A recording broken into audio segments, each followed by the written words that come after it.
अस्सलाम वालेकुम। वालेकुम सलाम। जी बहन जी, क्या लेंगी आप? हमारे पास हर किस्म का सामान दस्तयाब है। भाई साहब, मैं कुछ खरीदने नहीं बल्कि ये डिनर सेट बेचने आई हूँ। क्या आप इसे खरीदेंगे? हम्म,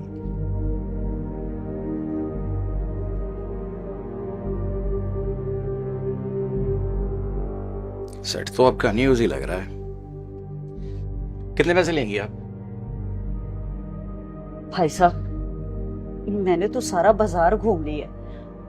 कोई भी मुझे इसका 8,000 से ज्यादा देने को तैयार ही नहीं है, जबकि ये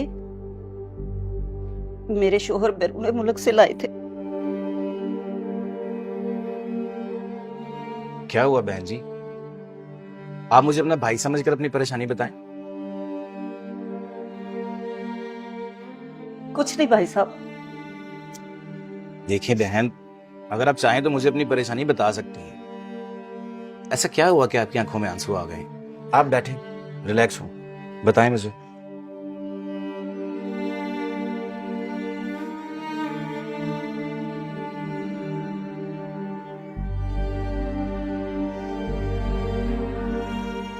भाई साहब, मेरे शोहर का इंतकाल हुए 6 महीने हो गए। जिंदगी ने यूं बेबस कर दी है। बच्चों को रोटी खिलाने की खातिर घर का सामान बेचना पड़ रहा है।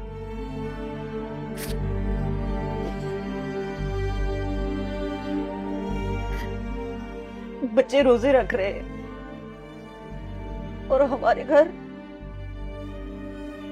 ना तो आटा है और ना कोई और खाने का राशन।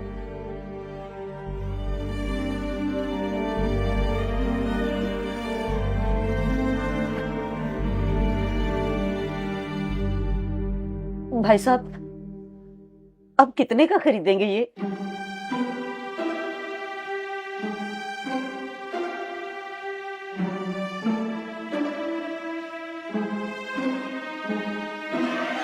सेट तो आपका इंपोर्टेड ही है। ये पाकिस्तानी कम से कम 90,000 रुपए का तो है, लेकिन मैं आपको इसका सिर्फ 80,000 ही दे सकता हूँ। क्या? आप मजाक तो नहीं कर रहे ना? आप सच में ये 80,000 का खरीदेंगे? अरे बहन जी, मैंने आपसे मजाक क्यों करना है? मैं आपको इसका 80,000 ही दे रहा हूँ। ताहिर,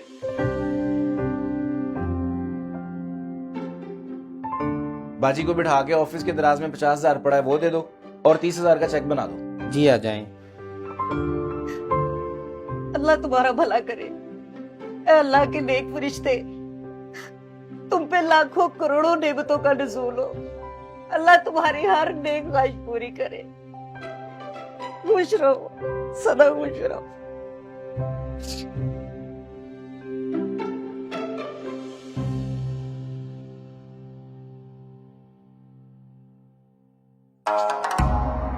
अहमद मीर, लगता है तुम्हें कारोबार करना नहीं है। ये लो क्वालिटी का डिनर सेट ये ज्यादा से ज्यादा 5,000 नहीं 10,000 का होगा, तुमने 80,000 में खरीद लिया। आबद मियाँ, मैंने उस औरत को इस डिनर सेट के पैसे नहीं दिए, बल्कि उसके बच्चों के लिए आटे और राशन के पैसे दिए हैं।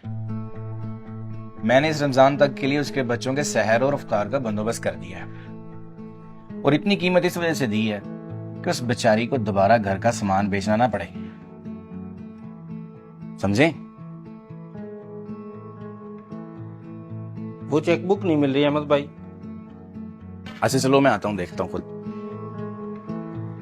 और मैं लड़के को भी उसके पीछे भेजूंगा ताकि उसका घर का पता करे और इंशाल्लाह उसके घर खाने पीने की चीजें बेचता रहूंगा। आप बैठे, मैं आया।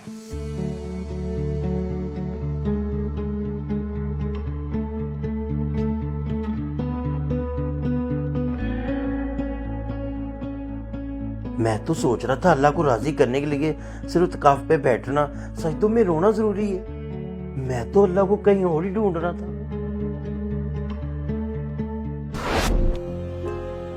लें जनाब, 17 लाख रुपए का चेक है। बाकी का हिसाब किताब अब रमजान के बाद करेंगे। ठीक है। वैसे आप साहब, मुझे एक बात की समझ नहीं आई। पहले तो आप रमजान के एंड पे आते थे पेमेंट लेने, इस दफा 12वें रोजे आ गए। कहीं उम्रे पे तो नहीं जा रहे आप? अल्लाह आपकी ज़बान मुबारक करे, हम भी हज उम्र पे जाएं।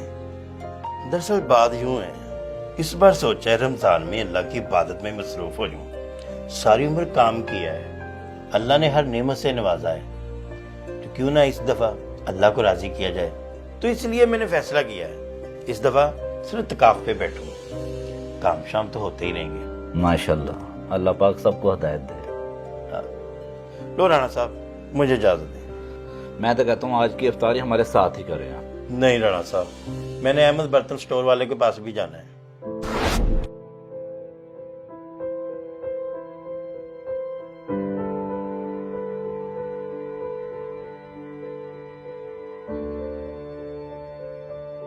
जनाब खैरियत है ना? किन सोचों में गुमसुम थे आप? अहमद भाई, तुमने मेरे दिल में इंसानियत की शमा जगा दी। आज न जाने पता नहीं क्यों तुम्हारे इस खूबसूरत अमल पे रश्क आ रहा है। आपने क्या खूबसूरत अमल किया है माशाल्लाह। मुझे अल्लाह राजी करने का आसान तरीका बता दिया, मुझे इबादत की रोशनी दिखा दी। मैं तो सफेदपोश लोगों तक अब चीजें भेजूंगा ताकि उनका रमजान अच्छे तरीके से गुजर जाए। लो भाई, मैं चल रहा हूँ। इतनी भी क्या जल्दी है? हमारे साथ इफ्तार करके जाए। नहीं, अब से मेरी इफ्तारी सिर्फ सफेदपोश लोगों के साथ होगी। मैंने अल्लाह को राजी करना है भाई। ओके, अस्सलाम वालेकुम।